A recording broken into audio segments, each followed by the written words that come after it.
नमस्कार, हफ्ते के पहले कारोबारी सत्र में आप सभी का स्वागत है। आपका बाजार में मैं हूं सुमित और मैं हूं डिम्पी कालरा। तो आज मार्केट बेहद एक छोटी रेंज में ट्रेड कर रहा है। फिलहाल 8100 का लेवल भी नहीं ब्रेक किया मार्केट ने, तो ऊपर जाते समय मार्केट को रेजिस्टेंस मिल रहा है। शायद आज निफ्टी को छोड़ सेक्टर स्पेसिफिक या फिर बहुत ही स्पेसिफिक अगर आप देखना चाहते हो तो स्टॉक्स चुन लीजिए, वो ज़्यादा बेहतर होगा। इसलिए अगर आप भी कहीं फंसे हुए हैं, कहीं एवरेज करना चाहते हैं, कुछ रिकमेंडेशन चाहते हैं एक्सपर्ट से कि पर्टिकुलर स्टॉक्स पे वो आपको दें, तो आप भी इस कार्यक्रम का हिस्सा बन के सवाल उनसे पूछ सकते हैं। तरीका बहुत आसान है, आप फेसबुक के ज़रिए अपना सवाल हम तक भेज सकते हैं। फेसबुक का एड्रेस अभी आपकी स्क्रीन पर होगा। इसके अलावा टोल फ्री नंबर और एक दूसरा नंबर है टेलीफोन का, जिस पर आप फ़ोन करके अपना सवाल दर्ज कराएं और एक्सपर्ट से पूछें उन पर करना क्या है। एक व्हाट्सअप नंबर भी आपके भी स्क्रीन पर आ जाएगा, जिस नंबर पे अपना आप सवाल हमको लिख के भेज सकते हैं। कोशिश कीजिएगा पूरे फैक्ट्स एंड फिगर लिखिए, कितने शेयर हैं, कितने समय के लिए आप रुकना चाहते हैं और किस भाव पे आपने खरीदे हुए हैं, ये आप व्हाट्सअप कर दीजिए 7840020000 पे। इसके अलावा चाहें तो आप फेसबुक के जरिए भी सवाल पूछ सकते हैं। दो मेहमान हमारे साथ जुड़ चुके हैं, जो कि संजीव जैन, जो कि आपको बताएंगे फंडामेंटली कि आपके शेयर्स पे अगर आप एवरेज ताज़ा खरीदारी बिकवाली करना चाहते हैं तो उस पर क्या रुख होना चाहिए, और टेक्निकल व्यू जानेंगे सुमित बागड़िया से हम। शुक्रिया पहले तो आप दोनों का ही कार्यक्रम में जुड़ने के लिए। सुमित, एक बार आप जल्दी से एक बार बताएंगे कि आज बैंक निफ्टी पे स्टॉप लॉस और टारगेट क्या रखें इंट्राडे के लिए? Hi, good morning Dimpy. Good morning. Bank Nifty अभी वीकनेस दिखा रहा है और नीचे के लेवल से वैसे थोड़ा सा रिकवरी देखने को मिला है, बट ओवरऑल वीक ही लग रहा है। तो बैंक निफ्टी को ऐसा लगता है कि इमीडिएटली जब तक ये नीचे में 18,150 लेवल ब्रेक नहीं होता, जब तक ये ऊपर में 18,500 या 700 का लेवल ब्रेक नहीं होता, तब तक ये इसी रेंज में घूमेगा। अब अगर इंट्राडे किसी ने ट्रेड लेना है तो 18,300 400 के बीच में बैंक निफ्टी में एक बार सेल बना सकते हैं। प्योरली इंट्राडे के लिए 18,500 का स्टॉप लॉस और नीचे में 18,100 18,000 तक के लेवल्स हमको देखने को मिल सकते हैं। जी, चलिए सवाल जवाब का सिलसिला शुरू करते हैं। गोविंद हैं पहले दर्शक हमारे साथ मेहसाना से मौजूद हैं। गोविंद जी नमस्कार। नमस्कार। नमस्कार गोविंद जी, क्या सवाल है आपका, पूछिए। जी सर, राणे रेट के 20 है 1272 पे खरीदी होगी। ओके, बड़े रनअप के बाद आपने खरीदारी की है इसमें? जी सर। अब आपका नजरिया क्या है इसमें? 6 महीने रुक सकते हैं। ओके, संजीव, इनका सवाल राणे ब्रेक लाइनिंग पर है, करीब 20 शेयर हैं, 1272 के भाव पर खरीदारी है, 984 का मौजूदा स्तर है। आप क्या राय रखते हैं शेयर को लेकर? Good morning Sumit. देखिए, राणे ब्रेक में मेरी राय इन्हें होल्ड की होगी। आप कंपनी के फंडामेंटल को देखिए, एक फंडामेंटली साउंड कंपनी है और आप कंपनी डेट फ्री कंपनी है, तो इंटरेस्ट का बर्डन कंपनी पे है नहीं।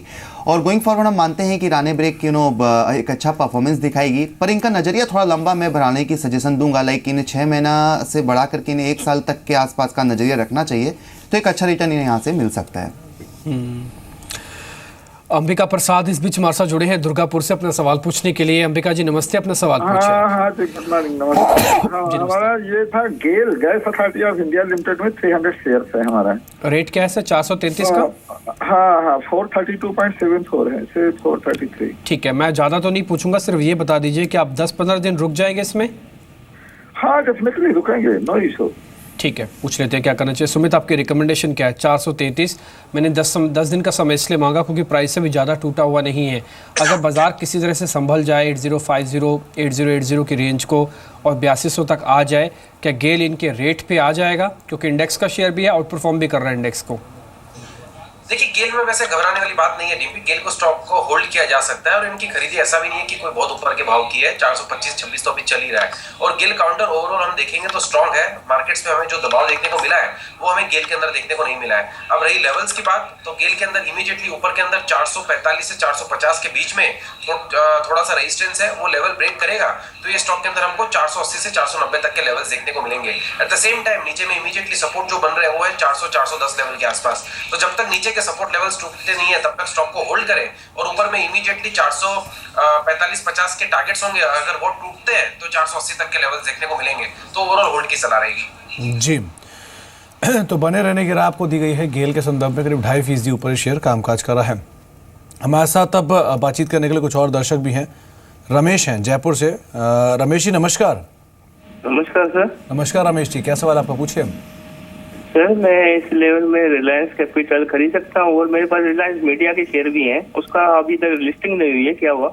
जी, आप रिलायंस मीडिया वर्क्स की बात कर रहे हैं? मीडिया वर्क उसके शेयर हैं लेकिन उसकी लिस्टिंग अभी तक नहीं हुई है 2 साल से। ये आपको डीमर्जर के बाद मिले थे शायद, एडलैब्स के डीमर्जर के बाद? हाँ जी, हाँ जी, हाँ जी। जी, इनके उस समय ही कामकाज इन कंपनियों में होता था, दोनों कंपनियों में, उसके बाद से कामकाज बंद हुआ है, ये डीलिस्ट हुई हैं उसके नहीं बाद तो से। उन्होंने कहा था हम डीलिस्टिंग करेंगे इसकी। उन्होंने रीलिस्टिंग की बात की थी, लेकिन कोई समय की अवधि नहीं दी थी, तो अब तक कोई समय की अवधि वहाँ से नहीं आई है। तो ये लेकिन सेबी ने तो 6 महीने की टाइम दिया हुआ है कंपनियों को। जी, लेकिन जिस तरह की कंपनी ने अपना वॉलंटरी डीलिस्टिंग किया था, उसके उन्होंने मेंशन किया था कि वो दोबारा रीलिस्ट कराएंगे या नहीं, वो उनके कॉल के ऊपर आता है। लेकिन सो फार उन्होंने इसके ऊपर कोई टाइमलाइन नहीं दी थी। रही बात आपके रिलायंस कैपिटल के सवाल को लेकर, इस पर जरूर राय दिलवाते हैं आपको। संजीव, रिलायंस कैपिटल उन्होंने खरीद रखा है 445 रुपये का मौजूदा स्तर, रादर खरीदना चाहते हैं मौजूदा स्थिति के मौजूदा स्तरों के आसपास। आप क्या राय रखते हैं इस पर? देखिए सुमित, मेरा इनसे एक क्वेश्चन होगा कि why Reliance Capital only, there are other good company in the market, why not those companies, why Reliance Capital? तो मैं इन्हें सजेशन दूंगा कि अच्छी कंपनी है, कुछ हाउसिंग फाइनेंस कंपनियां हैं, उस पर भी अब ये अपना ध्यान लगा सकते हैं।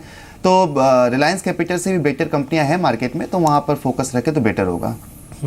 विजय गोयल देहरादून से हैं।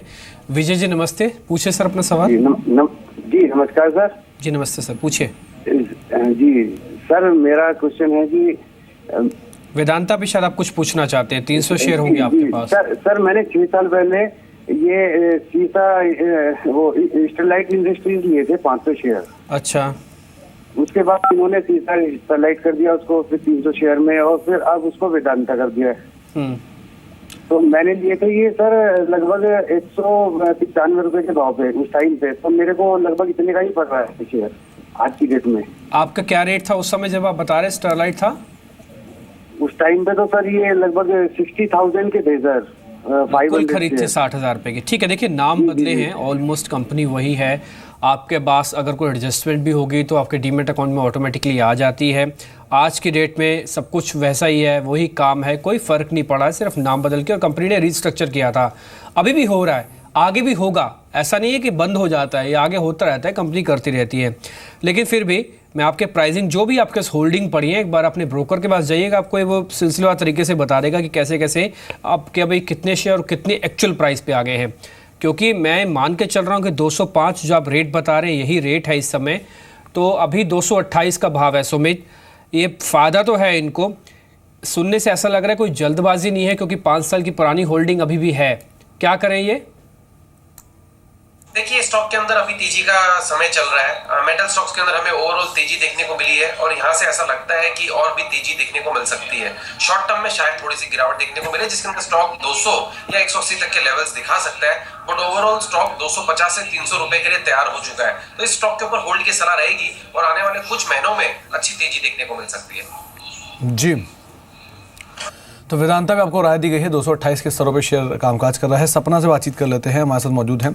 सपना जी नमस्कार। नमस्कार। नमस्कार सपना मुझे जी। 2 शेयर पे पूछना है। एक है Radico Khaitan, 300 shares at the rate of 143। Okay. मैंने गलत बोला, 164, 143 पे लिया था जी। और Sun Pharma at the rate of 870। या दोनों में मैम करेक्शन आ चुका है, स्पेशली सन फार्मा में हाई लेवल से काफ़ी करेक्शन है। आप एवरेज करने की पोजीशन में है? Yes, I can buy. Yes, चलिए। संजीव, इनका सवाल एक तो रेडिको खैतान पर है, 143 पे खरीदारी है, यानी कि खरीदारी से 30 रुपये नीचे है। दूसरा सन फार्मा 800 रुपये की रेंज में खरीदारी है, 600 रुपये की रेंज में आ चुका है। दोनों पर आप क्या राय रखते हैं, क्या कर सकते हैं आप? देखिए, सन फार्मा में मेरी राय इन्हें होल्ड की होगी और हो सके तो यहाँ से मैं इन्हें एवरेजिंग की भी सलाह दूंगा। देखिए, एक अच्छी कंपनी है, सेक्टर में एक अच्छा प्रेजेंस है और आप इसके फिनेंशियल्स को देखिए, एक फिनेंशियली साउंड कंपनी है। तो सन फार्मा में मेरी यहाँ से इन्हें होल्ड की और एवरेज करने की भी सलाह होगी।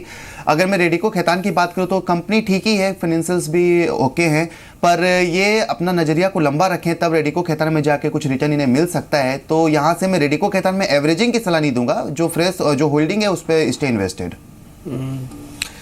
बड़ा इंटरेस्टिंग है, एक तो तबीयत खराब करने वाला शेयर है रेडिको और एक तबीयत ठीक करने वाला शेयर है सन फार्मा। अंकुश है नोएडा से अपना सवाल पूछने के लिए। अंकुश जी नमस्ते, अपना सवाल पूछे आप। सर नमस्कार सर, मेरा सवाल सुमित सर से है।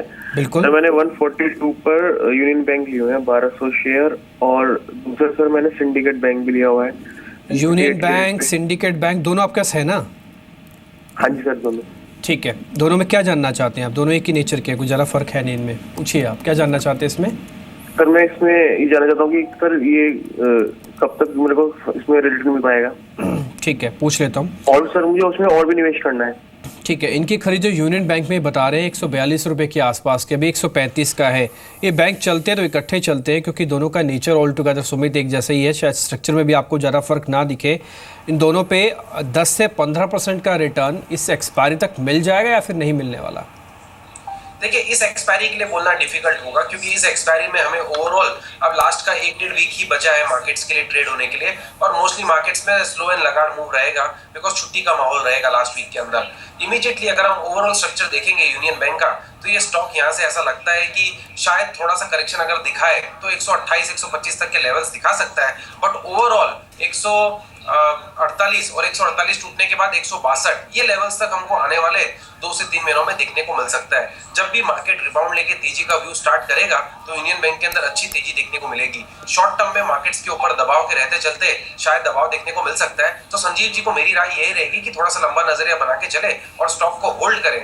एवरेजिंग अगर करनी हो तो एक बार वेट करें, दिसंबर मंथ जाने दीजिए, जैन मंथ के अंदर एक बार वापस जी बिजनेस के ऊपर व्यू ले सकते हैं कि किन लेवल के आसपास इसको एवरेज करना है। जी तो यूनियन बैंक सिंडिकेट बैंक दोनों को लेकर आपको राय दी गई है। 11% नीचे यूनियन बैंक के शेयर में एक फॉल आता हुआ दिखाई पड़ा है बीते एक महीने के दौरान।